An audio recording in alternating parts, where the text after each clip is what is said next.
Assalamualaikum warahmatullahi wabarakatuh. Untuk kisah kali ini ada sebuah kisah yang ditulis oleh akun Twitter yang bernama @chandrayuri. Dan untuk kisah yang akan saya bawakan kali ini, yaitu kisah yang berjudul Keluarga Pemelihara Tuyul. Sebelum kita masuk ke ceritanya, tekan dulu tombol like video ini.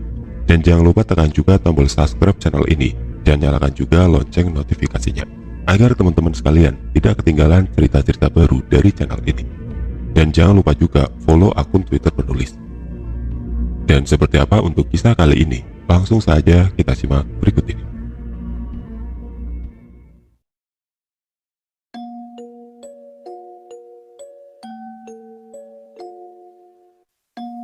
Sebuah kisah pengalaman mistis dari Probolinggo. Kali ini aku akan membawakan kisah yang sempat membuat warga di kampungku resah pada sekitar tahun 2011. Ya, kampungku berada di kota Probolinggo, Jawa Timur. Saat itu aku masih posisi liburan kuliah atau proses pengerjaan skripsi, yang mana lebih banyak waktuku berada di rumah orang tua daripada di kosku di Jember. Singkat cerita, aku di rumah orang tuaku tinggal bersama mama, papa tiri aku, dan adik kandungku. Papa tiriku ini memiliki usaha jual beli mobil bekas, yang notabene agak sering menyimpan uang cash di rumah. Uang cash ini dari hasil penjualan mobil yang diacarakan selepas maghrib, yang mana tidak sempat kita setorkan ke bank hari itu juga. Ya, karena kita tinggal di kota kecil yang mana perputaran uang kartal atau uang cash lebih banyak daripada non-fisik atau via transfer rekening, apalagi saat itu masih sekitaran tahun 2011. Waktu itu seingatku ada pembeli mobil bekas yang deal sekitar pukul 9 malam, yang datang ke rumah dengan membawa uang cash 100 sekian puluh juta. Dan karena bank sudah tutup, nantinya uang itu kita simpan di berangkas di kamar mama, baru keesokan harinya kita setorkan ke bank. Sebelum kita simpan, aku, mama, dan papaku menghitungnya bergantian dan mengecek ulang jumlah uang tersebut. Kondisi uang memang terbendel oleh band dari bank setempat, namun tetap kita buka bendel-bendel itu dan kita hitung ulang. Lalu kita ikat dengan karet per 10 juta untuk yang pecahan 100 ribuan. Setelah semua pas, baru kita simpan di berangkas di dalam lemari di kamar mamaku. Keesokan harinya saat papaku menyetorkan uang itu ke bank, ternyata beberapa bendel ada yang kurang nominalnya. Totalnya kurang 400 ribu atau 4 lembar uang nominal 100 ribuan. Mendapati hal itu, dia mengkonfirm mamaku untuk memberitahu bahwa hitungan di 4 bendel itu kurang masing-masing 1 lembar. Mereka mengira memang kita yang salah hitung, karena semalam kita baru menghitungnya pada saat sudah larut malam. Beberapa hari kemudian, ada sisa uang cash yang di dalam berangkas itu yang jumlahnya berkurang lagi. Kali ini, ada 2 bendel uang yang jumlahnya berkurang. Nominal 100 ribuan 2 lembar. Aku pun dikonfir oleh mamaku. Dengan nada sedikit menuduh karena hanya aku, mama, dan papa yang tahu kombinasi berangkas di kamar mama. Aku menyangga. "Lah, kapan aku yang masuk kamar mama?" ujarku. Keesokan harinya ada lagi bendelan uang yang berkurang 1 lembar dengan nominal yang sama. Sekali lagi aku ditanya oleh mamaku. Aku masih menyangkal, karena aku seharian juga keluar rumah, baru balik habis maghrib, yang mana mamaku sudah berada di kamarnya sampai keesokan harinya. Merasa ada yang tidak beres, uang cash di berangkas tersebut dikeluarkan semua dan dihitung ulang, lalu di staples tiap 1 juta dan tetap dikaret dalam satu bendel 10 juta. Jadi dalam satu bendel terdapat 10 staples, namun besoknya lagi masih ada uang yang hilang sebesar 200 ribu. Dan ikatan bendel karet serta yang terstaples masih sangat rapi. Setelah kejadian itu, kita bertiga merasa kalau kejadian hilangnya uang cash beberapa kali dalam seminggu itu bukan karena perbuatan kita bertiga. Bukan manusia yang nyuri, tapi ada kemungkinan terdapat uang balen. Uang balen atau uang balik di sini adalah uang yang telah dilakukan ritual tertentu. Jika dibelanjakan, uang tersebut akan kembali ke tangan pemiliknya yang terkadang membawa uang asli yang diletakkan bersamaan dengan uang balen tersebut. Siang itu karena posisi gabut di rumah, aku memutuskan untuk membeli gorengan dan minuman di warung Mbak Mina yang berada di depan rumahku. Aku memesan beberapa ote-ote goreng dan es, sambil mengobrol dengan si Sipit, anak dari Mbak Mina. Tak lama ada tetanggaku Mbak Ani yang juga ikut ngobrol di warung Mbak Mina itu. Di tengah obrolan ringan itu, si Sipit membuka obrolan kalau Bu RT habis kehilangan uang 2 kali dalam 2 hari yang beruntun. Bu RT curiga bahwa ada tuyul yang masuk ke rumah dia. Setelahnya Mbak Ani menanggapi obrolan Pipit itu dengan mengatakan bahwa 2 hari yang lalu, suami Mbak Ani juga telah kehilangan uang 100.000. Loh Pit, suamiku loh juga habis kehilangan duit. Jadi dia kan habis pulang dari trayek Bali Probolinggo. Itu uang bayaran dari majikannya itu hilang 100.000. Dan itu juga 1 lembar di dompet dia. Jadi sisa beberapa lembar uang 50.000 doang, ujar Mbak Ani. Mbak, di rumah aku loh juga beberapa hari ini uang mamaku hilang. Tapi nggak banyak Mbak, paling banyak 2 lembar 100-an, balasku. Aku curiga itu tuyul Dendra. Lah, ini yang hilang juga sama-sama uang nominal 100.000, kata Mbak Ani. Aku gak curiga tuyul sama sekali sih Mbak. Aku kira ya uang balen. Lah emang itu uang dari penjualan mobil Mbak. Siapa tahu di dalamnya kecampur uang balen itu, ujarku. Loh Mas, kata Bu RT itu, anaknya yang kecil sempat terbangun dan ketawa-ketawa tengah malam. Ditanyain bilangnya ada teman dia lewat. Paling itu yang dilihat tuyul Mas, sambung Pipit. Halah, udah toh, kita nggak ada yang tahu itu perbuatan tuyul. Tapi aneh sih, kalau kita kehilangan uangnya hampir bersamaan kayak gini, balasku. Sesudah ngobrol di warung Mbak Mina itu, aku pulang ke rumah. Di kamar aku sempat memikirkan apa yang diomongin si Pipit tadi. Apa iya di kampungku ada yang memelihara tuyul? Selepas mamaku pulang kerja, aku menceritakan ulang kepada mamaku soal obrolan beberapa warga yang kehilangan uang itu.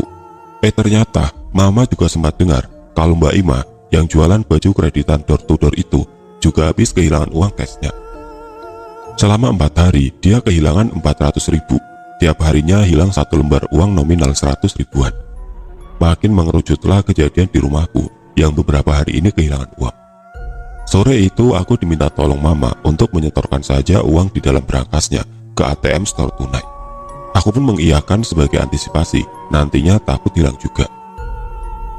Mama juga minta tolong kepadaku untuk menukarkan nominal 100.000 menjadi 50 ribuan juga dari uang di dompetnya. Namun ada yang terlupa. Ternyata uang di dompetku masih ada yang belum kutukar. Alah, batinku uang cuma 250.000, yang nominal 100.000 hanya 1 lembar. Tidak mungkin hilang menurutku malam itu. Keesokan paginya karena aku kepo, bangun tidur aku cek dompet. Ternyata uangku hilang juga. Dan hilang yang nominal 100.000 1 lembar. Duh, perasaanku waktu itu kesel dan menyesal juga kenapa kemarin sore aku tidak menukarnya dengan nominal 50.000 saja. Siangnya aku kembali ke warung Mbak Mina. Aku mengobrol dengan Mbak Mina siang itu. Aku bilang kalau semalam uangku hilang. Mbak Mina memberikan saran seperti ini. Dra, coba sih nanti malam pintu depan rumahmu atau pintu kamarmu kamu taburin bedak. Lah, untuk apa Mbak? Balasku. Ya nanti kan kalau ada maling atau tuyul masuk, siapa tahu ada jejaknya. Jawabnya sambil sedikit terkekeh. Mbak Mina ini ada-ada saja jawabku. Tidak lama kemudian si Mbak Ani kembali bergabung di warung Mbak Mina. Kita makan gorengan dan ngobrol lumayan lama waktu itu. Dan sejurus kemudian, ada tetanggaku yang lewat depan rumahku. Si Mbak Cahya yang lewat dengan menenteng kresek kecil. Dari mana Mbak? Sini loh mampir di warungku, sapa Mbak Mina. Ini dari warung depan pertigaan, habis beli susu kaleng, jawab Mbak Cahya. Mampir sini Mbak, ini gorenganku baru mateng, ujar Mbak Mina lagi. Iya Mbak, aku ambil uang dulu, gak bawa dompet ini, duitnya wes habis buat beli susu ini. Anakku sehari habis 2 kaleng Mbak, kata Mbak Cahya seraya meninggalkan kami bertiga. Jiwa rumpi si Mbak Mina dan Ani mulai deh. Dia menghibah dengan Mbak Mina. Min, itu si Cahya kan anaknya yang kecil, belum ada setahun. Masa iya katanya sehari minum susu kental manis sampai habis 2 kaleng sehari? Iya sih, anaknya yang pertama baru umur 5 tahun, ujar Mbak Ani. Lah iya Mbak Ani, masih yo sombong, kok nggak rasional, balas Mbak Mina. Iya ya Min, mana si Cahya iku kurus banget, kering kerontang gitu ya sekarang, ujar Mbak Ani lagi. Oh Mbak Ani, nek kurus banget gitu, Mungkin gak keluar asinya, makanya kan dia beliin susu kental manis buat anaknya, jawab Mbak Mina. Aku pun asal menyeletuk. Paling dia punya ingon-ingon tuyul, Mbak, gak kuat nyusuin, makanya sampai kurus banget gitu. Mana sampai beli 2 kaleng SKM setiap harinya, lanjutku sambil tertawa. Bisa jadi loh, Ndra. Lah, dia kalau jalan salah satu tangannya di belakang, jawab Mbak Ani. Sakit punggung iku, Mbak, wong kurus ngono kok kakean digarap, celotehku. Wis. Tapi aku curiga emang sama si Cahaya itu. Dia tiap azan maghrib selalu keluar rumah lu. Kayak wajib tiap harinya harus keluar pas azan maghrib. Mana rumahnya juga tutupan kan? Ujar Mbak Ani. Wes, ojo rasan-rasan, Mbak. Ilang mana duit deh sampean kapok, jawabku sambil tertawa. Aku pun menyudahi obrolan siang itu, seraya membayar beberapa gorengan dan es yang kumakan di warung Mbak Mina. Aku segera pulang setelahnya. Sesampainya di kamar, aku kepikiran dengan obrolan yang di warung tadi. Apa iya si Mbak Cahya yang punya peliharaan tuyul? Sorenya aku cerita ke Mama soal obrolan tadi siang. Mama baru ingat kalau ibu dari Mbak Cahya itu dulunya pernah ikut pesugihan. Itu disampaikan yang bersangkutan langsung ke ibu-ibu. Kebetulan teman-teman mencari pesugihannya itu juga tetangga kami, Bu Yati namanya. Bu Yati awalnya menceritakan kalau dirinya dan ibu Mbak Cahya itu sampai kemana-mana mencari pesugihan. Salah satunya ke Gunung Lamong di Lumajang dan Gunung Kawi di Malang. Namun menurut mereka, pesugihan yang mereka lakukan tidak berhasil. Bahkan hutang-hutang mereka bertambah banyak. Namun itu dulu. Sedangkan sekarang, rumah induk yang ditempati oleh Mbak Cahya beserta suami dan ibunya kini sudah bisa dikatakan sangat bagus. Tembok depan rumahnya dipasangi keramik hijau sampai setinggi atap. Untuk bagian dalam rumahnya aku tidak tahu, karena rumahnya jarang terbuka setiap waktu. Kaca jendelanya juga berwarna hitam dan gorden lebih sering menutup. Mbak Cahya sendiri memiliki 2 motor dan 1 mobil di rumahnya. Dia tidak bekerja. Ibunya hanya berjualan kelapa di pasar. Dan suami Mbak Cahya hanya seorang montir di bengkelnya sendiri. Bengkel motor itu juga tidak pernah terlihat ramai. Ya, kami awalnya sama sekali tidak menaruh curiga terhadapnya. Sore itu aku dan Mama membahas keluarga itu di teras rumahku. Menjelang azan maghrib berkumandang, seketika Mbak Cahya beserta suaminya berboncengan melewati rumah kami. Mereka mengendarai motor Vario 125. Namun yang aneh, Mbak Cahya seperti duduk berjauhan dengan suaminya. Sedang suaminya duduk di jok dengan posisi agak ke depan. Di antara keduanya ada space kosong yang lumayan luas. Aku memandangnya aneh. Mah, itu loh, Mbak Cahya kok boncengan jauh-jauhan ya? Jangan ngibain orang kamu. Biarin apa sih? Jawab Mama. Maksudku, itu bukan ngira mereka berantem loh, Mah. Tapi kayak ngebonceng kosongan gitu di antaranya. Lah, tadi kan mereka nggak bawa kedua anaknya, ujarku. Alah, biarinlah. Kok kamu yang kepo sih? Udah, ayo masuk rumah, sholat maghrib, jawab Mama. Aku pun semakin kepo dengan keluarga Mbak Cahya itu. Aku berencana esok hari mau mengamati dan memastikan lagi kalau Mbak Cahya dan suaminya memang benar keluar setiap maghrib. Keesokan harinya pun, aku melihat dari jendela ruang tamu rumahku kalau mereka berdua berboncengan dengan posisi jauh-jauhan lagi. Dan juga waktu menjelang azan maghrib berkumandang. Begitupun dengan hari-hari berikutnya, mereka mengulang terus kegiatan bermotoran di kala surup-surup itu. Setelah beberapa hari kemudian, tepatnya kurang lebih pukul 3:30 pagi sebelum subuh, aku terbangun dari tidurku. Saat itu di luar sedang gerimis. Di depan rumahku ada saluran pembuangan air yang kalau di saat hujan selalu penuh karena pembuangan dari sawah belakang rumah. Tetangga depan rumah sebelah Mbak Mina memelihara mentok atau itik serati. Mentok-mentok itu saat menjelang subuh itu sangat ramai. Tidak seperti biasanya. Kemungkinan kalau hanya bermain air di saluran air, tidak akan seramai itu. Seperti ada orang yang bermain-main dengan mentok-mentok itu. Entah bermain-main atau menghalau mentok itu. Karena penasaran, aku melihat lewat jendela kamar yang ke arah depan. Ternyata benar, ada anak kecil yang lagi bermain-main mengejar mentok itu. Aku tidak merasa ada yang aneh sebelumnya. Mungkin karena aku masih baru bangun saat itu. Namun sejurus kemudian, akalku mulai menangkap sinyal aneh. Anak siapa yang bermain di luar rumah jam segini? Dan aku curiga kalau itu tuyul. Segera aku menuju kamar mamaku, membangunkannya dan mengatakan, "Mah, bangun mah, ada tuyul di halaman depan." Mama dan papa tiriku sontak terbangun, langsung mengikutiku ke ruang tamu. Posisi kamarku memang bersebelahan dengan ruang tamu. Kami bertiga mengintip dari jendela ruang tamu. Bocil itu berlari ke barat, ke timur, sambil mengejar mentok-mentok itu. Sesekali seketika berbalik arah, aku dapat melihat wajah dari tuyul itu. Kepala itu tidak botak penuh, masih ada rambut di bagian depan. Wajahnya seperti orang dewasa, tingginya tidak pendek-pendek banget. Bola matanya berwarna hitam, di bawah lingkar matanya juga cenderung gelap. Dan gigi taringnya terlihat lumayan panjang, berbeda dengan manusia pada biasanya. Daun telinganya juga terlihat sedikit meruncing di ujung atasnya. Tuyul itu tidak memakai baju atasan, hanya memakai celana pendek lusuh yang terlihat menggembul. Sepintas terlihat seperti memakai popok pempes anak. Di setiap tuyul itu berlarian, terdengar seperti suara gemercing yang entah dari mana bunyi itu berasal. Rupanya, tuyul itu menyadari kalau kita sedang mengawasinya. Segera dia berlari ke arah lain. Aku dan papaku mencoba mencari jejak kemana arah tuyul itu kabur. Dan kita mendapati ada jejak bekas lumpur yang masih basah di teras rumah mengarah ke pintu masuk rumah itu, yang tidak lain adalah rumah Mbak Cahya. Jejak kaki bekas lumpur itu berukuran lebih kecil daripada ukuran orang dewasa.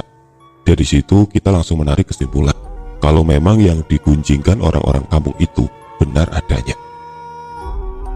Namun hanya sekedar tahu-tahu saja kita saat itu, dan mulai antisipasi dengan tidak menyimpan uang nominal 100.000 di rumah, alias uang yang berwarna merah. Beberapa hari berlalu, aku sudah tidak pernah mendengar kabar soal uang hilang dari warga sekitar. Namun, ya ada yang lebih mengerikan. Anak-anak tetanggaku yang pulang dari mengaji, mereka melewati lompongan atau space antara rumah Mbak Cahya dengan rumah tetangga sebelah. Anak-anak itu masih kecil, kurang lebih umurnya sekitar 4-5 tahun. Nah, di lompongan itu ada kuburan ari-ari bayi yang biasanya ditutup dengan kurungan ayam dan ditaburi kembang taman dan diberi lampu. Bocil itu ada yang merasa suara dari kuburan ari-ari bayi itu. Salah satu dari mereka mencoba membuka kurungan yang menutupi kuburan ari-ari itu. Kemudian mereka berenam teriak-teriak dan lari dari lompongan itu dengan histeris. Salah satu dari mereka melapor kepada ibunya bahwa di kuburan ari-ari tadi ada kepala menyeringai dengan usus berdarah yang bisa kita sebut dengan kuyang. Karena sudah sangat meresahkan, dan tidak cuma 1-2 anak yang melihat kejadian itu, ibu si anak ini melapor kepada Pak RT. Keesokan harinya Pak RT mengumpulkan orang-orang yang pada kehilangan uang secara misterius itu. Kita semua berdiskusi bagaimana caranya untuk memecahkan masalah yang meresahkan warga kampung. Akhirnya, kita berencana untuk menyampaikan secara langsung kepada Mbak Cahya apa yang sudah kita alami, termasuk aku dan papaku yang pernah melihat tuyul itu secara langsung. Pak RT, aku, papaku, dan ibu dari anak yang melapor telah melihat kepala menyeringai itu bertolak menuju rumah Mbak Cahya. Kita langsung menyampaikan apa yang ada tanpa basa-basi lagi. Yang saya ingat, Pak RT memohon agar Mbak Cahya kalau memang akan tetap menjalankan peliharaan tuyul itu, agar tidak beroperasi di daerah sekitar kampungku. Awalnya Mbak Cahya dan suaminya mengelak. Namun setelah kita menjelaskan secara detail apa yang telah kita alami beberapa hari sebelumnya, akhirnya kedua suami istri itu meminta maaf kepada kami, dan berjanji akan menghentikan peliharaan mereka. Beberapa bulan kemudian Mbak Cahya telah pindah meninggalkan kampungku. Mereka berdua membeli rumah di perumahan baru di kampung sebelah. Rumah barunya juga terlihat mentereng dengan cat dominan warna merah yang begitu cerah. Dan warga di kampungku juga tidak pernah mengalami kehilangan uang secara misterius lagi.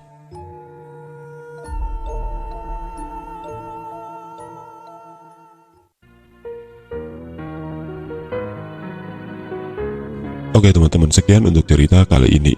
Bagaimana menurut kalian tentang kisah ini? Tulis komentar kalian di kolom komentar. Dan bagi teman-teman yang baru bergabung, jangan lupa untuk like, komen, share, serta subscribe channel ini. Dan nantikan kisah-kisah horor berikutnya